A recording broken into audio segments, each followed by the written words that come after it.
Meski KPU belum merilis siapa pemenang pemilu, khususnya Pilpres 2024, namun sejumlah sinyal parpol bergabung ke koalisi Prabowo Gibran kian menguat. Hal ini diisyaratkan oleh Ketua Bapilu P3 Sandiaga Uno yang bilang membuka peluang jika diajak bergabung pemerintahan selanjutnya. Sandi menyebut sangat terhormat jika partainya diajak bergabung di pemerintahan baru. Meski demikian, Sandi mengakui posisi menteri adalah hak prerogatif presiden terpilih.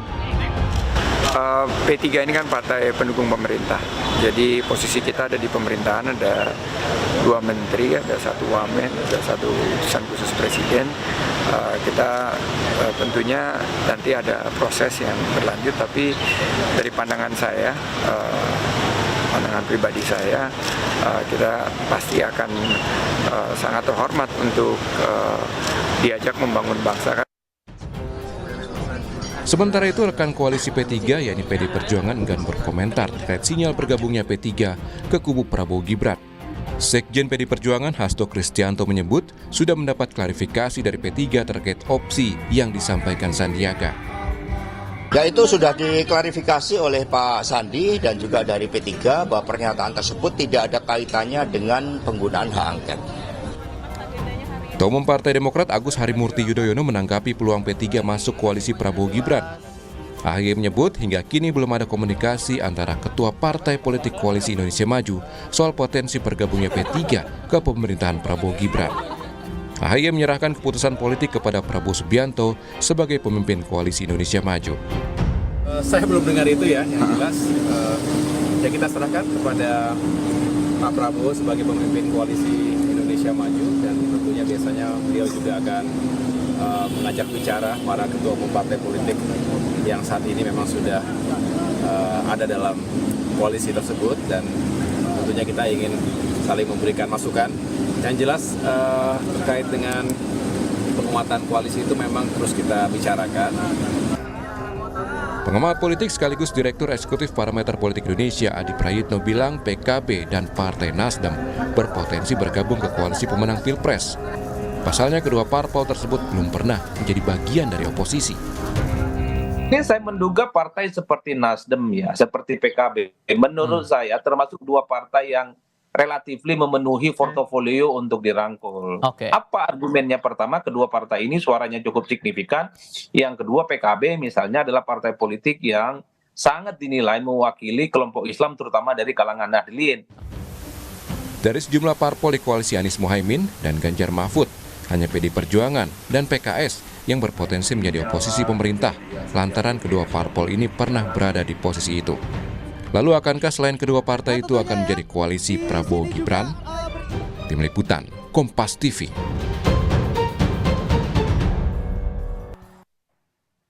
Lalu siapa koalisi, siapa juga yang akan menjadi oposisi? Ya, koalisi Prabowo Gibran diprediksi kuat menggandeng partai politik di koalisi lawan untuk menjalankan roda pemerintahan 5 tahun ke depan.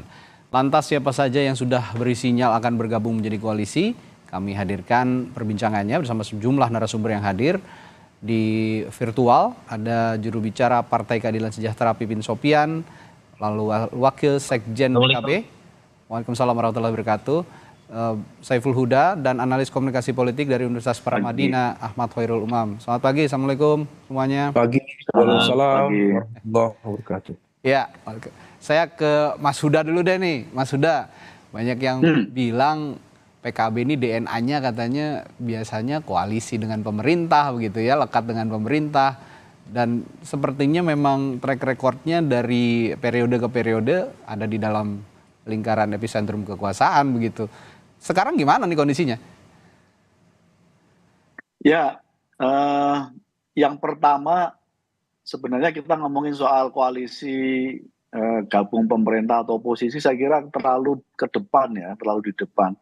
Jadi masih terlalu karena dini sekali ya? lagi betul, karena sekali lagi ini tahapan yang saya kira momentum terbaik kita untuk melakukan evaluasi secara menyeluruh dari pelaksanaan pemilu kita yang tahapannya masih pleno di tingkat PPK di tingkat kecamatan, nanti ada fase berikutnya di kabupaten dan seterusnya itu.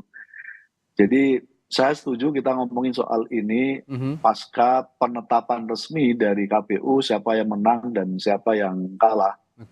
Dan itu saya kira akan lebih objektif melihat persoalan ini terutama pada pendidikan politik di publik ya. Itu yang pertama, Mas. Yang kedua, saya tidak ingin mengandai-andai, tapi yang pasti partai koalisi perubahan masih solid sampai hari ini. Terakhir pertemuan 3 ketua umum partai, termasuk Pak Presidennya Kang Pipin, Pak Saihu, menyatakan secara tegas bahwa beliau bertiga tetap komit ada di jalur perubahan.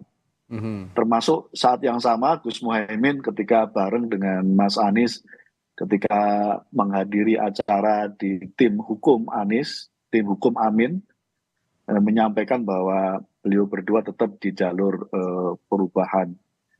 Jadi apa yang sedang terjadi hari ini dinamika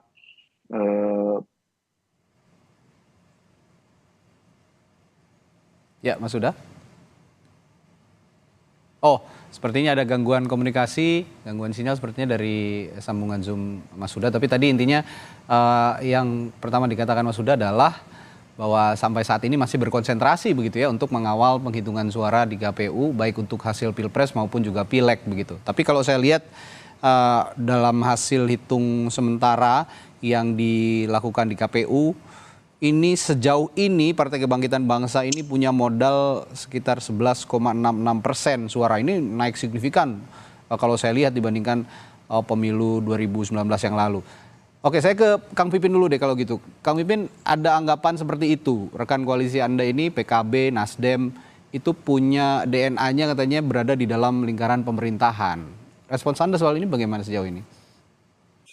Ya, kami sekali lagi menghormati ya semua pilihan itu dikembalikan ke mekanisme partai. Tetapi saya kira perjalanan akan mengajarkan kepada kita bahwa setiap orang tuh mungkin juga ada perubahan. Jadi kebersamaan kami dengan Nasdem dan PKB itu sangat luar biasa ya. Bagaimana interaksi kami PKS, PKB dan Nasdem ya. Dan mendapatkan dukungan yang luar biasa dari masyarakat, dari pemilih 01. Dan mereka sangat berharap bahwa kemenangan itu diraih oleh kita. Dan kalau saya katakan ini belum 20 Maret ya, perjalanan masih memungkinkan ini 2 putaran. Dan itu kita harapkan dan saya kira siapa yang menjadi koalisi pendukung pemerintah atau oposisi belum saatnya saat ini. Tentu kami berharap saat ini menjadi pemenang pemilu.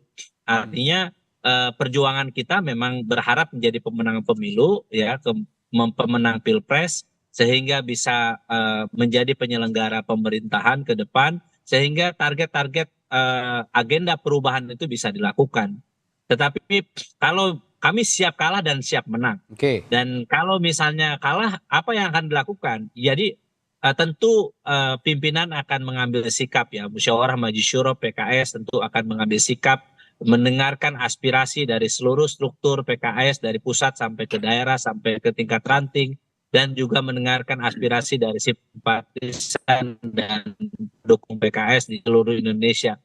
Dan tentu aspirasi itu akan didengar dan bagi kami bersikap menjadi pendukung pemerintah atau menjadi oposisi itu pernah kami alami. Kurang lebih 10 tahun kemarin kami mengambil sikap menjadi oposisi di luar pemerintahan setelah kalah 2 kali di 2014 dan 2019.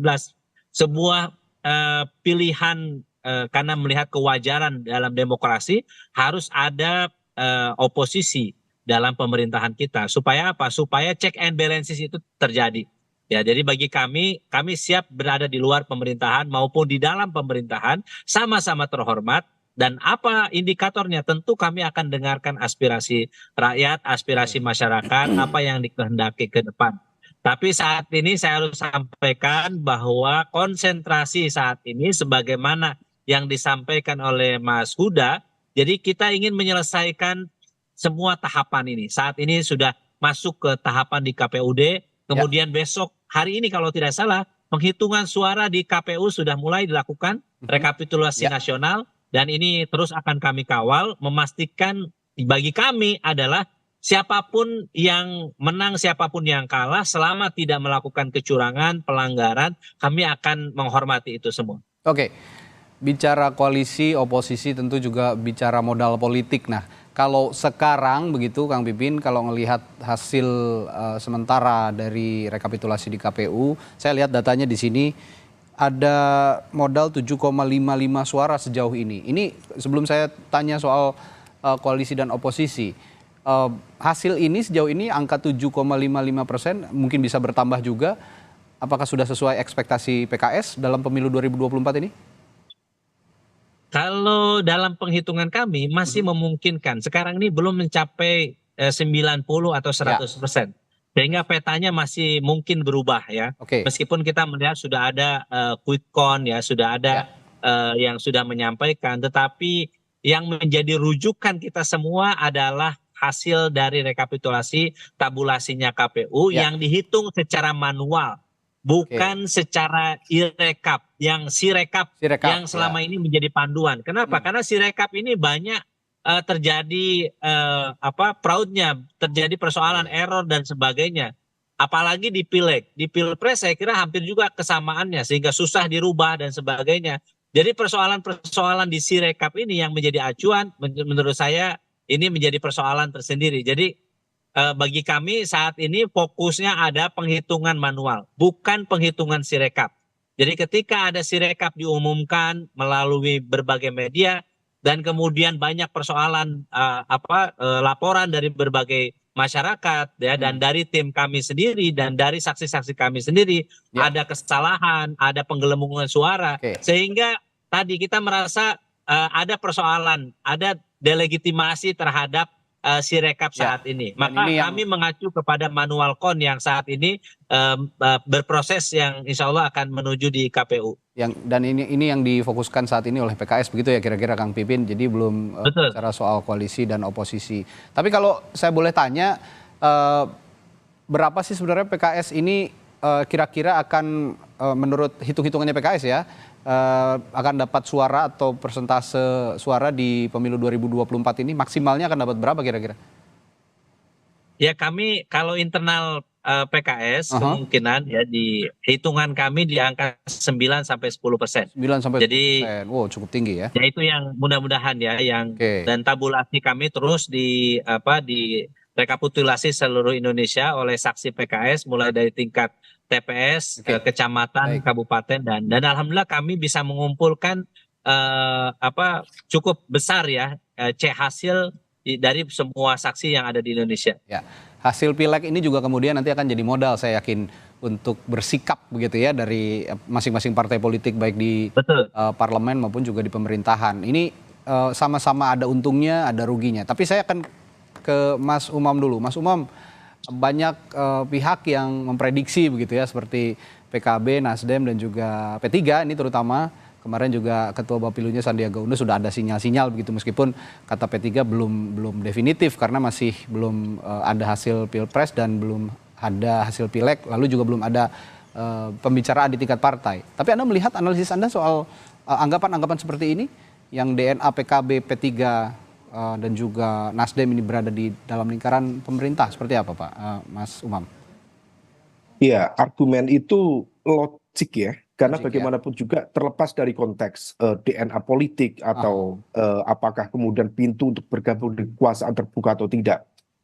Yang menjadi realitas politik per hari ini adalah presiden atau dalam konteks ini adalah capres serta cawapres yang mendapatkan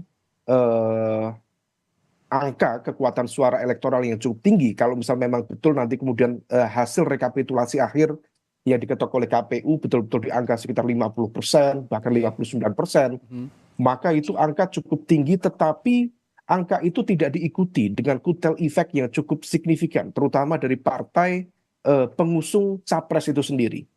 Realitas itu menjadi penting karena bagaimanapun juga target dalam konteks penyelenggaraan pemerintahan di fase awal transisi kekuasaan. Seringkali pemerintahan baru itu dihadapkan pada sejumlah turbulensi dan juga dinamika politik.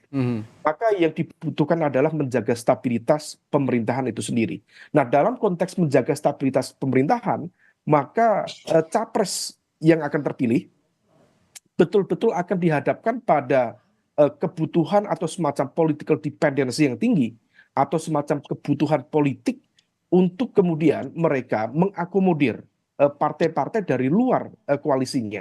Karena praktis kalau misal kita merujuk pada konteks koalisi di 02 misalnya, memang sangat besar. Tetapi kalau misal akumulasinya per hari ini itu masih berada di angka sekitar 45%. Dan angka itu tentu masih membutuhkan penguatan, terutama dari sisi legislatif. Karena praktis belajar dari Pilpres di 2009, Pilpres di 2014 terutama, di mana fase-fase transisi itu terjadi ya, dibutuhkan untuk mengamankan dinamika politik dan juga kekuasaan. Praktis pemerintah harus memiliki sekitar 60 bahkan 70%. Bahkan di era saat ini 80% lebih kekuatan dukungan di parlemen. Nah, untuk melakukan itu maka politik akomodasi menjadi sebuah keniscayaan. Nah, disinilah yang kemudian membuka ruang negosiasi bagi partai-partai yang kalah dalam konteks Pilpres, terutama misal di kubu 01 kalau misal nanti dinyatakan memang kubu 02 yang menang, atau kubu 03. Nah, sekaligus dalam konteks kalau misal tadi didiskusikan bagaimana posisi PKS, kemudian PKB, ini juga menjadi sebuah ujian terhadap konsistensi, termasuk keistiqomahan di dalam konteks narasi perubahan kemarin. Karena kalau misal kita cermati secara lebih detail, narasi perubahan kemarin itu menyimpan cukup banyak catatan kritis terhadap kredibilitas sekaligus moralitas etika dari pemerintahan saat ini. Kalau misal kemudian bergabung apapun ya atas nama rekonsiliasi, persatuan dan lain sebagainya, seolah kemudian menegasikan. Saya khawatir Mas Anies Baswedan sebagai capres kemudian akan ditinggalkan sendirian dengan narasi perubahan itu. Nah, oleh karena itu ini menjadi penting, meskipun di saat yang sama tentu capres terpilih akan membutuhkan, dan ini kesempatan yang baik bagi PKS misalnya. Kalau misal kemudian diajak negosiasi, tentu ini menjadi kesempatan karena PKS sudah puasa dari kekuasaan 10 tahun. Berkali-kali dalam beberapa kesempatan saya sampaikan, intermittent fasting itu sehat, baik. Tapi kalau nggak buka puasa, nggak buka-buka, itu bisa habis juga itu. Artinya bahwa dalam konteks kekuasaan juga sama. Meskipun ya, ini menjadi catatan bagi capres yang terpilih nanti, terutama untuk PKS, Kang Pipin dan teman-teman. Pengalaman ketika PKS berada di kekuasaan dulu di bawah pemerintahan Pak SBY, PKS menunjukkan karakter keberpihakan yang ganda. Dan itu tampaknya menjadi catatan cukup serius bagi partai-partai, di mana kemudian ada semacam bad cop dan good cop. Ada semacam pihak yang sehingga kemudian tidak mudah dipegang. Ini mana kepala, mana ekornya. Ada yang mendukung habis-habisan, ada yang menyerang habis-habisan. Dan dalam konteks kebutuhan pemerintahan baru, dalam upaya untuk menghadirkan stabilitas politik dan pemerintahan, itu relatif dianggap tidak produktif secara politik. Nah, ini yang kemudian perlu diantisipasi oleh siapapun nanti dalam proses negosiasi dan juga kompromi selanjutnya. Ya. Oke, saya kembali ke Mas Huda. Tadi Mas Huda sempat ada agak gangguan ya sambungan komunikasi. Sorry. Nggak apa-apa Mas Huda. Tapi tadi yang menarik dari pernyataan Mas Umam, memprediksi bahwa Mas Anies akan ditinggalkan sendiri. Respons Anda soal prediksi ini, Mas Huda? Ya, harus perubahan ini sudah melekat ya kepada pribadi, terkecuali saya kira partai politik dulu. Saya meyakini proses akan terus menyala dan hidup, dan kita lihat sampai nanti ujungnya seperti apa gitu. Itu saya kira menyangkut soal itu ya. Termasuk tadi Kang Pipin ya, check and balance itu menjadi penting ya, dan yang terbaik dari Pilpres dan Pileg 2024, konfigurasi partai politiknya itu menarik. Menariknya kemenangan pas misalnya ya, keunggulan suara sementara ini oleh 02 tidak diikuti oleh keunggulan partai koalisinya gitu. Nah, begitupun seandainya nanti di 20 Maret misalnya keunggulan dari pasangan 01 juga tidak diikuti dengan keunggulan partai koalisinya. Ya. Ya, Mas Huda. Ya, sepertinya masih ada gangguan koneksi. Dalam situasi begini, gitu. Ya. Karena kalau ngomongin soal oposisi. Halo, Mas? Ya, silakan. Sepertinya masih ada gangguan sedikit koneksi. Tadi terputus-putus, agak terputus-putus, tapi ada beberapa yang bisa kami tangkap juga, Mas Huda. Oke. Ya. Sudah bagus, Bang? Ya, silakan. Ya. Jadi sangat relevan hari ini kita ngomongin soal check and balances itu pada konteks demokrasi masa depan kita pasca pemilu 2024. Karena itu sikap kami mendorong sepenuhnya terjadinya pelembagaan sikap politik dari pasangan 03 menjadi sikap politik resmi dari fraksi PDIP Perjuangan. Supaya check and balance ini bisa kuat ketika suatu saat terjadi koalisi antara 01 dengan 03 misalnya. Gitu. Dan saya kira ini akan bisa menjaga kesehatan demokrasi. Tapi begitupun saat yang sama ketika 03 misalnya bergabung dengan pemerintahan misalnya dan hanya menyisakan koalisi partai pasangan 01, saya kira tidak akan cukup berarti kekuatan oposisi ini karena di parlemen masih relatif dipenuhi oleh mayoritas the ruling party pemerintahan yang akan terbentuk gitu. Nah pada konteks ini terus menjadi penting perbincangan menyangkut soal pilihan oposisi maupun koalisi ini. Ya, ini memang saya sepakat kalau Anda mengatakan perlu adanya pihak yang mengkritisi pemerintah dalam hal ini oposisi begitu sebagai checks and balances gitu ya, langkah checks and balances sebagai langkah keseimbangan antara eksekutif dan legislatif. Kalau dalam pemerintahan kemarin kan sepertinya ya adem-adem saja gitu ya karena mayoritas partai politik diakomodasi oleh pemerintah berada di dalam lingkaran kekuasaan. Mungkin pada periode ini alangkah lebih serunya begitu kalau memang ada penyeimbang di parlemen sebagai oposisi. Tapi saya akan minta pertimbangan juga dan pertanyaan juga pada masing-masing partai politik termasuk Mas Huda dan Kang Pipin.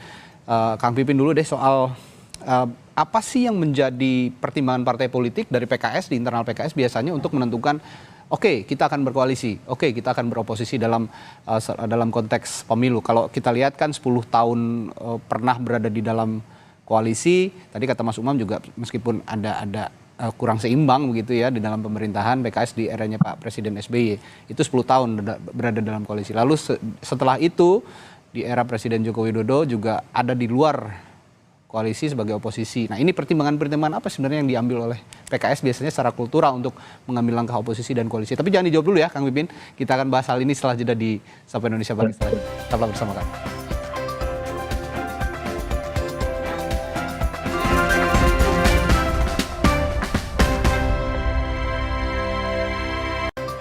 Ya tadi sebelum jeda saya sempat menanyakan soal apa sih pertimbangan partai politik jika mengambil langkah untuk memutuskan begitu ya untuk koalisi ataupun oposisi. Nah saya tanya ke Kang Pipin, secara kultural biasanya Kang Pipin, PKS itu kalau mau memutuskan oke, kita akan beroposisi, kita akan berkoalisi dengan pemerintah, itu secara kultural biasanya apa yang dilihat selain tadi yang Anda katakan meminta pertimbangan dari konstituen juga, dari masyarakat juga begitu Kang Pipin? Ya, saya kira pertama tadi ya, kami biasanya yang kami lakukan adalah meminta masukan dari konstituen, dari pemilih kita seluruh Indonesia ya, aspirasi struktur, kader PKS semuanya. Kenapa? Karena partai ini kalau tidak ada bukan berdiri sendiri. Jadi kita dapat dukungan pemilih seluruh Indonesia saat ini. Dulu misalnya 11 juta misalnya. Kita dengarkan bagaimana struktur PKS memberikan masukan, kader-kader PKS itu memberikan masukan.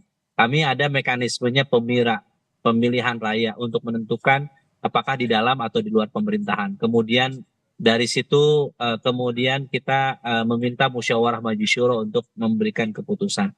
Nah, musyawarah majisyuro PKS akan melihat maslahat dan madarat. Jadi kira-kira gabung ke pemerintahan itu menjadi ketika kita menang maka itu konsekuensi logis ya untuk kita menjadi the ruling party. Dan tentu ketika menjadi the ruling party, maka kita bisa menjadi penentu kebijakan, bisa mengambil menteri dan sebagainya. Tetapi kalau pilihannya kita kalah, maka juga kita akan melihat apakah harus berada di dalam atau di luar pemerintahan. Kita nanti lihat bagaimana proses penyelenggaraan pemilu ini, misalnya tentang potensi kecurangan, pelanggaran dan sebagainya yang dilakukan oleh berbagai pihak. Ini apakah bisa ditolerir atau tidak.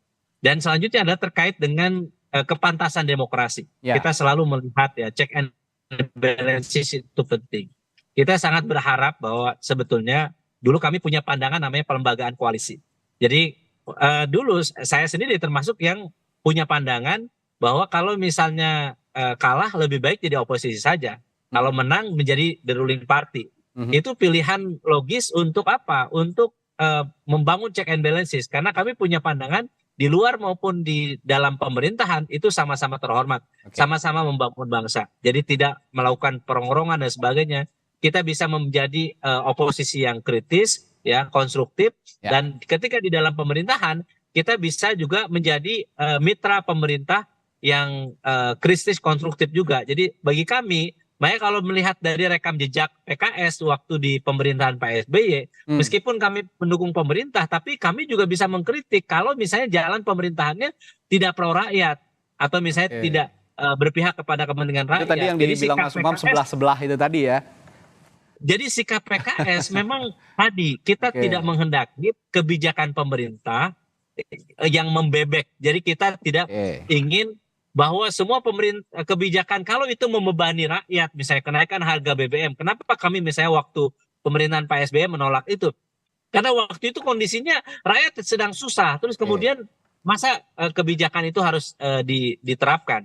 Sebagaimana saat ini, apalagi ketika kami di oposisi, kami menolak misalnya pemindahan IKN dari Jakarta ke Kalimantan. Kenapa? Kondisinya tidak memungkinkan pasca COVID. Kita butuh dana negara. Misalnya apalagi? Undang-undang tentang Omnibus Law Cipta Kerja. Kenapa kita menolak? Karena itu merugikan para pekerja kita. Banyak korban-korban Undang-Undang Cipta Kerja yang saat ini butuh pembelaan. Bayangkan kalau tidak ada oposisi, mereka disuarakan oleh siapa? Jadi pada disitulah kami merasa bahwa sikap oposisi yang akan dilakukan oleh PKS, ya tentu sekali lagi kami akan yang memutuskan pada akhirnya adalah Musyawarah Maju Syuro, 99 anggota Maju Syuro seluruh Indonesia yang akan memutuskan itu. Tapi kalau saya lihat dari pernyataan Kang Pipin ini barusan, kayaknya sih yakin oposisi ya. Kalau lihat pemerintah yang kalau tidak ada penyeimbang, siapa yang menyuarakan, ya itu benar juga begitu Kang Pipin. Kalau jadi oposisi juga sama-sama terhormat. Tapi begini, yang menarik begini Kang Pipin, saya ada sedikit analisis lah begitu ya. Kalau memangnya nanti setelah pileg ada hasil begitu ya, terlihat ditetapkan suara pileg lalu pilpres gitu kan. Dia bayangan saya 01, 03 partai-partai koalisinya bergabung. Tapi di situ ada PDI Perjuangan, Kang Pipin. Secara kultural PKS kan nggak pernah ada sejarah untuk berkoalisi atau bekerja sama secara politik dengan PDI Perjuangan. Kalau memang itu terjadi, sebenarnya bayangan seperti apa sih, Kang Pipin? Yes, sebetulnya ya setiap kita ini bisa bekerja sama di manapun, baik di dalam maupun di luar pemerintahan. Jadi kalau saya katakan tadi, oh mungkin nanti siap-siap oposisi. Saya katakan pemilunya belum selesai. Pilpresnya belum diumumkan siapa pemenangnya. 1 putaran atau 2 putaran. Prosesnya masih berlangsung. Jadi masih memungkinkan kami, saya dengan Mas Huda itu menjadi the ruling party. Kalau ini 2 putaran, kemudian Anies Muhaiminnya menang. Jadi bagi kami memang opsi-opsi itu bisa dilakukan ya. Dan kami masih optimis sampai saat ini bahwa kita insya Allah mudah-mudahan 2 putaran, dan 2 putaran itu nanti mudah-mudahan kita lihat ya bagaimana konstelasinya ke depan, dan kami sampai saat ini masih optimis. Dan kami suara di KPU sampai akhir. Jadi bagi kami dengan siapapun kami siap bekerja sama dan menunjukkan apa buktinya. Di pilkada kami bisa berkoalisi dengan PDIP, dengan ada PKB, ya, dengan di pilkada beberapa dan PDIP ada kerjasama. Nah ini juga mungkin bisa aja diwujudkan gitu ya di tingkat pusat nanti kalau memang hasilnya sudah definitif begitu. Saya ke Mas Umam lagi. Mas Umam, kalau melihat periode yang sedang berjalan ya, periode sebelumnya juga ini kan mayoritas partai-partai politik dirangkul oleh pemerintah begitu ya. Kita lihat ada PDI Perjuangan, P3, PKB, Nasdem. Ini kalau analisisnya Anda lihat di pemerintahan yang baru nanti begitu, meskipun kita belum ada bayangan siapa yang akan menjadi pemerintah baru nanti, tapi bayangan Anda kira-kira partai-partai yang ada sekarang yang sudah terpecah di Pilpres kemarin akan kembali bersama nggak kira-kira? Secara general, partai-partai kelas menengah secara elektoral, termasuk yang partai yang secara elektoral juga lolos tapi tidak begitu kuat secara elektoral, ada kecenderungan secara karakteristik mereka tidak siap untuk berhadapan-hadapan dengan kekuasaan. Dan mereka juga rasa-rasanya tidak dididik untuk lama-lama berpuasa dari kekuasaan. Karena berpuasa dari kekuasaan itu impact-nya cukup signifikan. Apalagi kalau misal kemudian the ruling power, penguasa yang memegang kekuasaan itu menggunakan cara-cara yang barangkali dalam konteks relatif agak politically repressive gitu ya. Artinya bahwa dalam konteks ini itu impact-nya bukan sekedar semata-mata dalam konteks bargaining position berapa menteri yang didapat, kemudian berapa aliran logistik politik yang bisa diakses, tetapi juga kemudian menyangkut keselamatan politik dalam tanda kutip dari stabilitas di internal partai, kemudian juga stabilitas kepemimpinan di dalam partai. Dan itu teruji dalam beberapa studi kasus partai-partai yang selama ini mencoba untuk berada di luar kekuasaan. Nah, oleh karena itu, ini yang kemudian tampaknya dihitung betul oleh partai-partai politik, terutama kelas menengah, kemudian yang secara elektoral relatif rendah. Nah, oleh karena itu, kalau misal kemudian tadi saya menangkap misalnya dari Kang Pipin ya, ada semacam kepercayaan diri dari PKS untuk mengambil posisi sebagai oposisi, karena bagaimanapun juga akan selalu ada ceruk yang bisa digarap dari kekuatan oposisi itu, meskipun secara basis kekuatan suara barangkali berkisar di antara 20-25%. Tapi di saat yang sama saya juga masih menangkap ada semacam kesan PKS juga masih membuka ruang untuk dilobi. Dan ini tampaknya menjadi sebuah catatan serius. Apakah kemudian menjadi oposisi itu menjadi betul-betul genuine, atau sebenarnya ini hanya mengulur waktu saja? Ya, Mas Umam, saya tertarik dengan pernyataan Kang Pipin juga tadi, bahwa meskipun Anda tadi mengatakan sejumlah partai-partai yang sekarang ada di barisan 01 dan 03 belum secara psikologis belum terlalu siap untuk menjadi oposisi, tapi kalau kita mengacu pada pernyataannya Kang Pipin tadi mengatakan bahwa kalau memang tidak ada penyeimbang, siapa yang akan menyuarakan suara di bawah? Karena PKS kemarin berjuang relatif sendiri begitu untuk menyuarakan keluhan-keluhan masyarakat. Nah, kalau memang nanti ya memang adem-adem saja kondisi politik di tataran partai politik, tapi di bawahnya juga kan bergejolak dan tidak ada yang mendengarkan aspirasi itu. Kalau memang tidak ada penyeimbang, potensinya akan seperti apa nanti, Mas Umam? Nah, itulah apa yang terjadi selama praktis 10 tahun terakhir ya, terjadinya democratic regression atau kemunduran demokrasi dalam skala yang cukup masif. Salah satunya memang karena check and balances function yang dilakukan oleh partai-partai politik relatif terbatas. Dan hal itu kemudian terkait juga sangat erat dengan desain koalisi yang kemudian memang cukup dominan dalam konteks mengambil kekuatan-kekuatan suara di parlemen. Nah, idealnya memang kalau misal kemudian sekarang di partai koalisi 02 praktis 42-45%. Kalau misal kemudian nanti P3, karena P3 ini cukup rentan. Kalau P3 tidak berpihak dalam tanda kutip ya, ini mungkin subjektif saya. Kalau sampai P3 tidak berpihak pada kekuasaan, maka itu berpotensi rentan pada keselamatan dan eksistensi partainya. Eksistensi partai. P3, karena kalau misal hasil quick count 4,2% dan di atas ambang batas parliamentary threshold 4% hanya 0,2%. Ibaratnya diambil satu kursi saja itu bisa berpotensi zero sum game, hilang dari kekuasaan, hilang dari Senayan.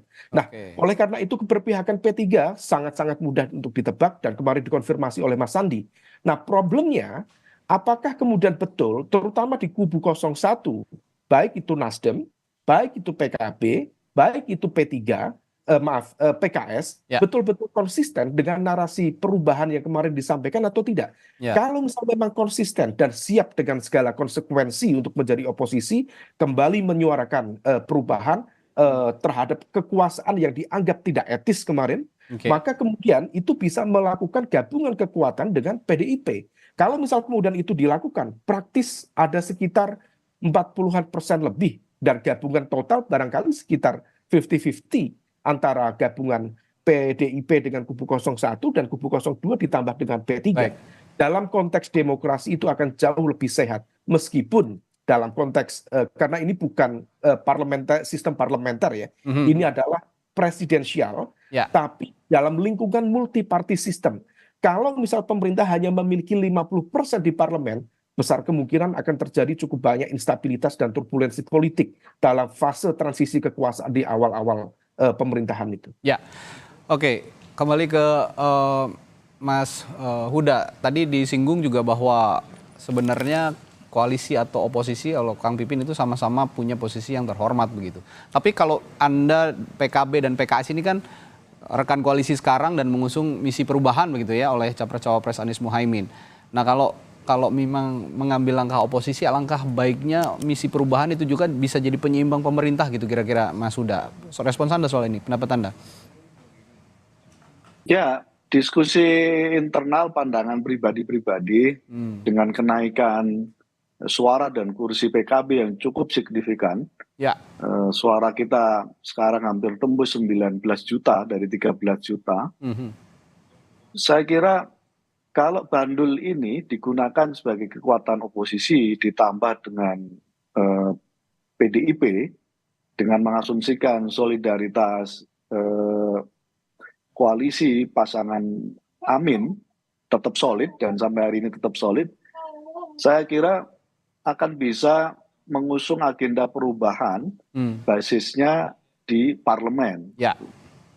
Nah, saya kira semangat untuk menciptakan check and balance bisa kita ciptakan secara efektif gitu. Nah, karena itu catatan pentingnya menurut saya kita tuntaskan dulu, kita tunggu dulu sikap politik dari fraksi PDIP Perjuangan yang menjadi sikap resminya, apakah akan bergabung atau tetap bagian dari kekuatan oposisi yang sedang terus digagas dan terus digulirkan ini.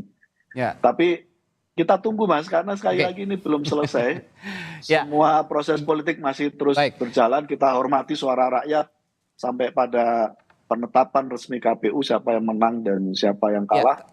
Termasuk partai mana yang menjadi pemenang dan partai mana yang menjadi Ya, tadi saya sempat nanyain juga ke Mas Kang Pipin gitu soal apa sih sebenarnya yang jadi pertimbangan partai politik untuk memutuskan koalisi dan juga oposisi. Nah, kalau dari PKB secara kultural begitu dari tahun ke tahun selalu berada di dalam lingkup pemerintah begitu ya.